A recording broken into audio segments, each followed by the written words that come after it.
할렐루야, 반갑습니다. 오늘 학습 교인 두 분과 세례 교인 두 분 하나님께 영광을 올려드리며, 오늘은 출애굽기 강해를 잠시 멈추고 오늘은 구원에 관한 기초 교리를 몇 주간에 걸쳐서 함께 말씀을 나누려고 해요. 그 중에서 오늘 첫 번째 시간이 뭐냐 하면 인자가 오신 구원의 목적, 바로 십자가라는 제목으로 주의 말씀을 함께 나누겠습니다. 출애굽기를 우리가 연구하고 공부할 때에 예수님의 구원과 십자가의 사건이 매우 중요해요. 그래서 오늘 이 부분을 먼저 다루고 그 이후에 말씀을 함께 나누려고 합니다. 여러분, 기독교를 한마디로 정의하면 뭐라고 정의할 수가 있을까요? 성경은 바로 구원의 종교, 구원이라고 우리에게 말씀하고 있습니다. 이 구원이라는 것은 인간이 그 죄로 말미암아 하나님 앞에 심판받을 수밖에 없는 그 죄인을 구원하신 것인데, 그의 아들, 하나님의 아들 독생자 예수를 이 땅에 보내셔서 하나님이 하신 일이 기록된 것이 바로 성경이고, 그게 바로 구원의 역사입니다. 그런데 여기서 질문이 하나 던져져요. 도대체 하나님이 그의 아들 독생자 예수를 이 땅에 보내실 만큼 인간이 얼마나 심각한 상태였길래, 어떠한 죄의 상태였길래 하나님은 그의 아들 독생자까지 보내시면서 구원하셔야 했을까요? 이게 중요한 질문이죠. 하나님이 인간을 지으실 때에 처음부터 죄인으로 지으신 것은 아니에요. 하나님이 세상을 창조하시고 흙으로 사람을 지으셨단 말이죠. 다른 동물들과 다르게 인간에게는요, 하나님의 모양과 형상대로 지으시고는 그 코에다가 무엇을 불어넣습니까? 생기를 불어넣어요. 하나님의 숨결 후 불어넣어서요. 그리고는 이 사람이 흙으로 만들어졌지만 살아있는 영적인 존재, 생명이 되었다라고 성경은 이야기합니다. 그리고는 에덴 동산을 하나님께서 창설하시고 그곳에 하나님이 아담과 하와를 그 속에서 살게 하십니다. 그리고 하나님이 아담과 언약을 체결하시는데, 그 언약의 내용은 이 에덴 동산에 있는 모든 과일은 너희가 임의적으로 다 먹어도 된다. 그런데 중앙에 있는 선악과는 먹지 말라라고 하시면서 뭐라고 말씀하시느냐? 너희가 먹지 않고 순종할 때에는 영생이 있지만 불순종하여 거역할 때에는 사망이 있을 것이라 라고 언약을 체결한단 말이죠. 그런데 여러분, 하와는요, 하나님의 이 명령을 순종하지 않아요. 그 말씀을 거역하고 선악과를 따먹음으로 인하여 아담과 체결했던 하나님의 언약은 파괴되었고, 인류의 인간 속에, 세상 속에 죄가 들어오게 됩니다. 여러분, 죄의 결과가 무엇입니까? 아담에게 순종하면 영생이 있지만 거역하면 죽으리라 사망을 선언했어요. 그러니까 죄의 싹은요, 무엇입니까? 사망이에요. 죄인은요, 기대할 게 하나도 없어요. 죽음밖에 없어요. 우리는요, 죄인으로 살아간다면 이 땅에서 그냥 죽을 것만 기다리고 있을 뿐이에요. 죽음의 두려움, 죽음의 공포, 죽음의 불안, 이거밖에 없단 말이죠. 하나님은 이 죄인을 향하여 하나님이 자기의 백성을 택하고 구원하시기 위하여 하나님은 그의 아들 독생자를 이 땅에 보내셔서 우리 대신 이 죄에 대한 제물이 되게 하셔서 우리를 속량하신 것이 성경에 기록되고 있는 십자가의 구원이란 말이죠. 여러분, 이 땅에 죄인으로 살아간다면, 예수님을 만나지 못하면 여러분, 이 땅에서는요, 죽음과 공포와 두려움, 이거밖에 남는 게 전혀 없어요. 아무리 돈이 많아도, 아무리 인기가 많아도, 걱정과 염려와 아무리 소망을 찾아도 소망을 찾을 길이 없는 것이, 절망밖에 없는 것이 바로 죄인의 상태예요. 그래서 하나님은 자신의 백성을 살리기 위하여 그의 아들 독생자 예수를 이 땅에 보내셔서 우리를 구원하신 것이 십자가고 구원이고 하나님의 사랑이다라고 성경은 우리에게 말씀합니다. 그래서 예수님을 성경에서 소개할 때에 마태복음 1장 21절에 처음부터 예수님은요, 이렇게 소개되고 있어요. 한번 볼까요? 마태복음 1장 21절입니다. 아들을 낳으리니 이름을 예수라 하라. 이는 그가 자기 백성을 그들의 뭐에서? 죄에서 구원할 자이심이니라. 태어나기도 전에 예수님에 대한 명명이 뭐냐? 자기 백성의 죄에서 구원할 자로 명명하고 있어요. 오늘 보면 누가복음 19장 10절에도 마찬가지입니다. 인자가 온 것은 잃어버린 자를 찾아 뭐 하려고? 구원하기 위하여 오셨다는 것이죠. 여러분 디모데전서 1장 15절도 마찬가지예요. 같이 한번 읽어볼까요? 시작. 믿보다 모든 사람이 받을 만한 이 말이요 그리스도 예수께서 죄인을 구원하시려고 세상에 임하셨다 하였도다. 예수님이 이 땅에 오신 것이 뭐죠? 죄인을 구원하기 위하여. 성경은요 예수에 대하여 죄인을 구원하기 위하여 왔다라고 처음부터 끝까지 계속 얘기하고 있어요. 우리의 죄는 여러분 하나님 앞에 죽음과 심판과 진노밖에 없어요. 만약에 우리 인생 가운데 예수님이 빠진다면, 저와 여러분들 지금 이 상태에서 빠진다면 하나님이 저와 여러분들을 어떻게 보시느냐? 그냥 죽일 원수로 본다라는 거예요. 예수님이 있어야만 보혈의 피가 덮어져야지만 우리는 하나님 앞에 화목될 수가 있어요. 0.1초도 예수 없이 살 수 없어요. 그래서 우리의 구원자는 오직 예수밖에 없고 예수만 붙들고 사는 인생이 되기를 축복합니다. 그거 위하여 예수님이 이 땅에 오셨다라는 겁니다. 그래서 예수님이 이 땅에 오신 목적은, 생명을 건지신 목적은 단순히 여러분 우리를 죽음에서 살렸다, 죽음에서 그냥 생명으로 이끌었다, 이게 단순하게 이렇게 끝날 문제가 아니에요. 예수님이 여기에서 무엇 하러 오셨느냐 하면 하나님과 우리 사이에 원수, 다시 말해서 죽을 심판밖에 없는 하나님과 우리 사이의 관계를 여러분 화목하게 하기 위하여 예수님이 이 땅에 오셨다라는 것이죠. 우리는 하나님께 나아갈 수 없어요. 그게 죄의 결과예요. 영적인 단절. 여러분 죽음이라는 것은 육체적인 죽음도 마찬가지겠지만 이 죽음은요 하나님과 영원한 단절. 우리는 스스로 하나님을 찾을 수도 없고 스스로 하나님을 구할 수도 없는 그러한 죽음의 상태에서 예수님이 오셔서 그 사이에 화목제가 되셔서 하나님과 우리 사이에 하나님의 은혜로 이끌게 하신 것이 예수님이 이 땅에 오신 구원의 목적이라는 사실입니다. 예수를 붙든 자, 하나님과 우리 사이에 막힌 담은 없는 줄 믿으시기를 바랍니다. 여러분 그래서 하나님이 우리를 구원하기 위하여 주신 선물이 세 가지가 있어요. 그 첫 번째 선물은 방금 이야기했던 예수 그리스도의 십자가가 첫 번째 선물이에요. 두 번째 선물은 뭐냐? 예수 그리스도의 영, 또 다른 보혜사 성령님을 우리에게 주셨어요. 우리를 구원하기 위해 주신 거예요. 세 번째, 그 성령을 통하여 하나의 성전 되게 하신 교회가 바로 하나님이 세 번째로 주신 선물이에요. 여러분 이걸 깊이 묵상해 보세요. 이거를 제가 이 세 가지를 가지고 여러분 앞으로 몇 주간 설교를 하려고 해요. 십자가, 성령, 교회, 이걸 가지고 설교하려고 합니다. 그런데 여러분 이 세 가지가 다 뭐냐?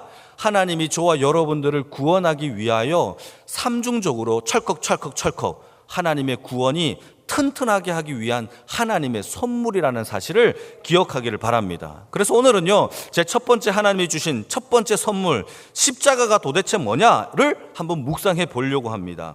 예수 그리스도의 죽으심, 그 십자가가 여러분 하나님이신 그의 아들이신 예수님이 사람으로서 이 땅에 오셔야 했던 이유가 도대체 뭘까요?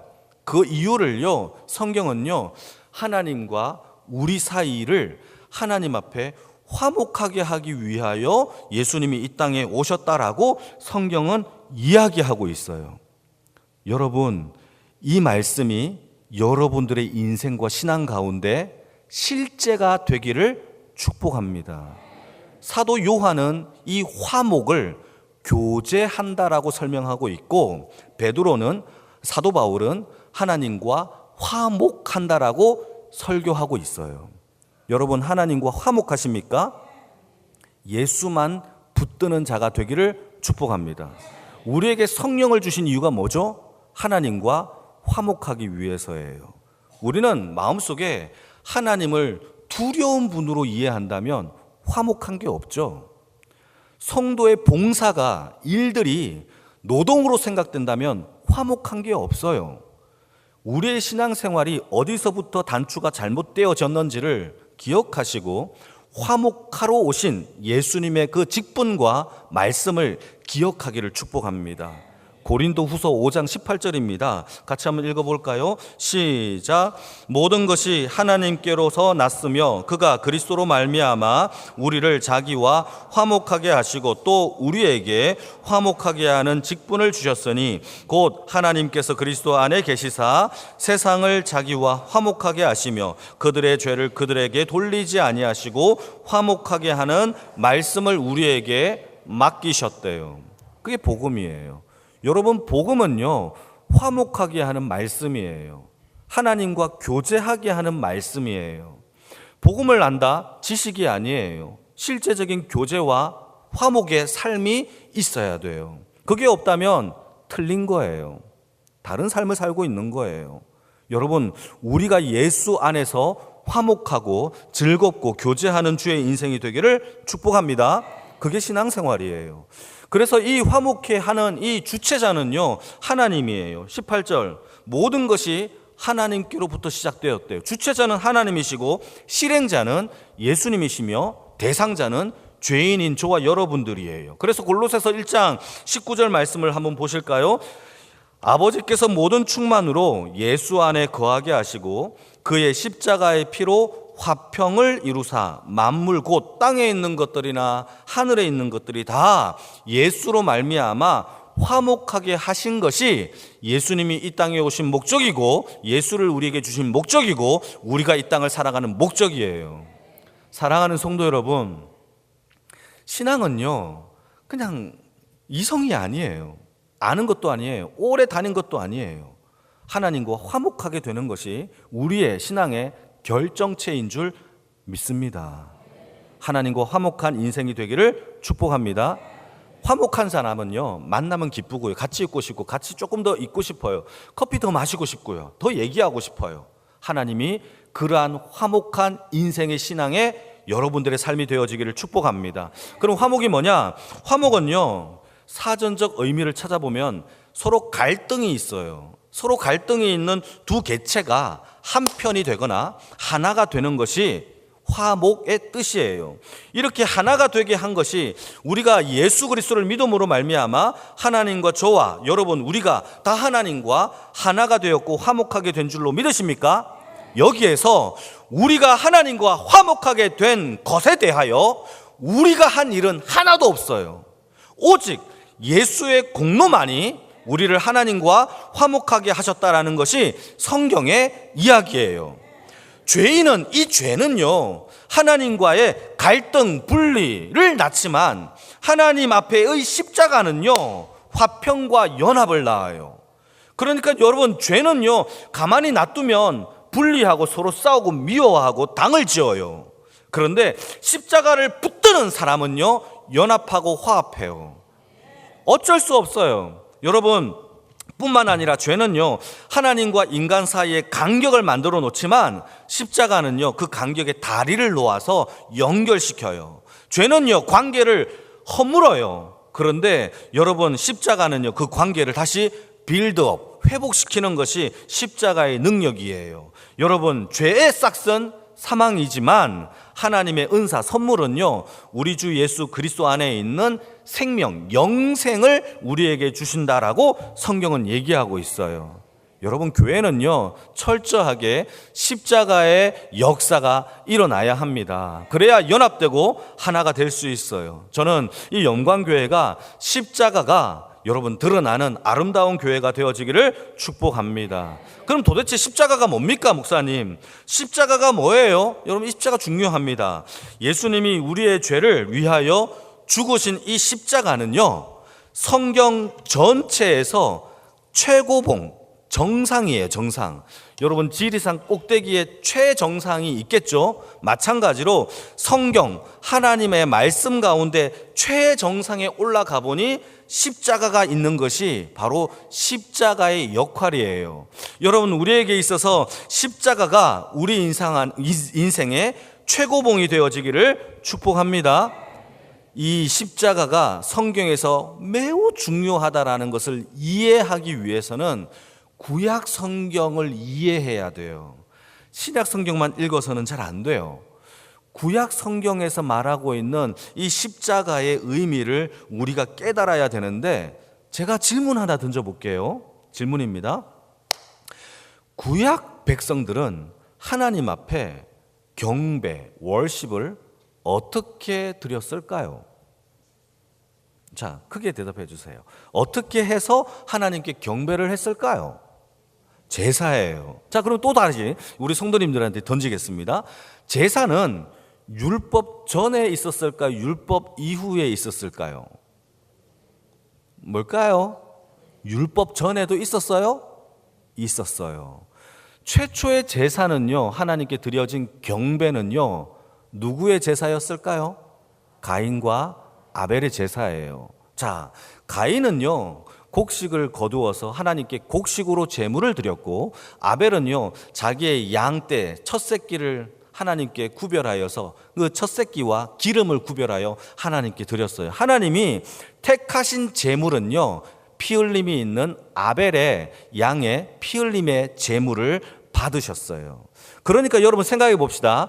여러분, 율법 이전에도 제사는 있었었고, 하나님이 택하신 제물은요, 피 흘림이 있는 제물을 하나님이 택하셨어요. 그리고 율법 이후에도 하나님이 어떠한 제물을 원하셨느냐? 피 흘림이 있는 제물을 하나님께서 우리에게 요구하셨어요. 다만 율법 이전과 율법 이후에 이 제사의 차이점은 헌제자가 자발적으로 불규칙적으로 드린 제사였다면, 이전의 제사가, 이 율법으로 드리는 제사는 하나님이 규정해 놓으신 규칙적이고 정해진 법에 따라서 드려야 되는 제사로 바뀐 거예요. 다만 하나님께서 받으시는 것은 뭐냐? 이렇게 꾸준하게 하나님께, 이스라엘 백성들이 하나님께 제사를 드림으로 인하여 그들이 깨닫는 것이 하나가 있죠. 아, 하나님이 받으시는 제물은 피 흘림이 있는 제물을 받으시구나. 피 흘림이 없이는 하나님 앞에 사함도 없다라는 것을 그들이 깨닫게 되어지는 것을 그들이 배운다라는 것이죠. 자, 그리고 이 구약에 하나님께 드려지는 이 경배의 제사가, 여러분, 구약에 있는 수많은 선지자들과 시편의 글들에서 이 구약의 제사가 앞으로 장차 너희를 구원할 메시아를 상징하는 그 구원의 메시지임을 여러 번 예언하고 있는 내용들을 성경에서 찾을 수 있어요. 특히 이사야라는 선지자는, 여러분 이사야서 53장 6절 말씀을 같이 한번 읽어볼까요? 시작. 우리는 다 양 같아서 그릇 행하여 각기 제 길로 갔거늘 여호와께서는 우리 모두의 죄악을 그에게 담당시키셨다. 여러분, 그릇 행하여 제 길로 갔다라는 것은 죄를 지으면서 자기 멋대로 살았다라는 것이죠. 그 모두의 죄악을 그에게, 메시아에게 담당시키셨도다라고 예수님이 태어나기도 훨씬 전에 이사야 선지자가 우리를 구원할 이 예수님의 십자가를 예언하고 상징하며 가시적으로 설명하고 있는 거예요. 뿐만 아니라 시편의 내용도 마찬가지예요. 22편 1절 말씀, 우리가 너무 잘 아는 것이죠. 나의 하나님, 나의 하나님, 어찌하여 나를 버리셨나이까. 예수님의 십자가에서 외쳤던 메시지가 시편의 글에서 예수님이 십자가로 죽으실 것을 이미 상징적으로 예언하고 있어요. 스가랴 선지자와 마찬가지예요. 목자를 치면, 십자가의 사건을 얘기하죠. 목자를 치면 모든 양들이 헛되어질 것을 예언하고 있어요. 수많은 선지자와 시편의 글들에서 이미 그런 이야기들을 하고 있어요. 그러니까 구약에서도 예수님의 십자가를 이미 언급하고 있고 예언했고, 실제로 예수님이 이 땅에 오셔서 마태복음 16장 21절 말씀 같이 한번 읽어볼까요? 시작.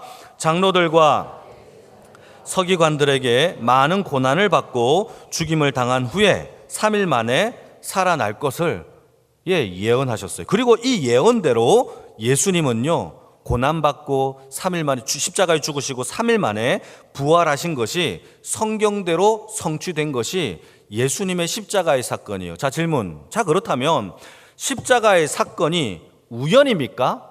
아니에요. 이미 구약에서 수많은 사람들이 예언하고 예언했던 성취하신 사건이 바로 십자가의 사건이에요. 그래서 누가복음 24장 44절의 말씀을 보시게 되면 제가 읽겠습니다. 또 이르시되 내가 너희와 함께 있을 때에는 너에게 말한 바 곧 모세의 율법과 선지자의 글과 신편에 나를 가리켜 기록된 모든 것이 이루어져야 하리라 한 말이 이것이라. 이것이 십자가예요. 예수님의 순환의 십자가예요. 모든 글들이 다 나를 향하여 이것을 예언했다라고 성경이 예언하고 있는 거예요. 여러분, 예수님께서 복음서에서 지속적으로 또 계속 강조하고 있는 것이 뭐냐? 예수님의 당대에 예수님이 이걸 강조해요. 내 때, 아직 나의 때, 나의 때, 이걸 강조해요. 예를 들어서 가나 혼인 잔치를 보시게 되면 가나 혼인 잔치에 물이 변하여 포도주가 되는 이 기적의 사건 앞에 예수님께서 어머니에게 이런 얘기를 해요. 여자여, 아직 내 때가 이르지 아니하였습니다 라고 얘기를 해요. 무슨 때? 내 때가 이르지 아니했습니다. 복음서에서요, 예수님이 꾸준하게 뭔가의 때를 얘기해요. 내 때가 아직 안 되었습니다. 그러다가 십자가의 사건이 점점 복음서에서 다가오면서 예수님의 말이 바뀌어요. 어떻게 바뀌느냐? 한번 읽어볼까요? 요한복음 17장인데요 1절 말씀 같이 읽겠습니다. 시작. 예수께서 이 말씀을 하시고 눈을 들어 아버지여, 내 때가 이르렀습니다 라고 얘기를 이제 바꿔요. 여러분, 예수님은요 십자가의 때를 위하여 이 땅에 오셨고 분명한 목적이 있어요. 잃어버린 자를 구원하기 위한 그 때를 위하여 성경은 이렇게 얘기합니다. 아들로 아버지께 영광을 영화롭게 하기 위하여 그 때를 위하여 일하게 해달라고 아버지께 기도하고 있죠. 그 때가 십자가죠. 여러분, 십자가의 묵상에 여러분 마음에 큰 감격이 있기를 축복합니다. 여러분, 예수님은 십자가로 인하여 죽으러 오신 게 아니에요. 죽으신 사건이지만 화목하게 하신 사건이고 살리신 사건이에요. 우리는 그 죽음을 통하여 화목하게 되었어요. 눈물이 차오르기를 축복합니다. 메마른 눈물에 십자가의 영광이 차오르기를 축복합니다. 우리를 살리신 생명의 뜨거움이 우리 안에 차오르기를 축복합니다. 주님은 그렇게 오셨어요.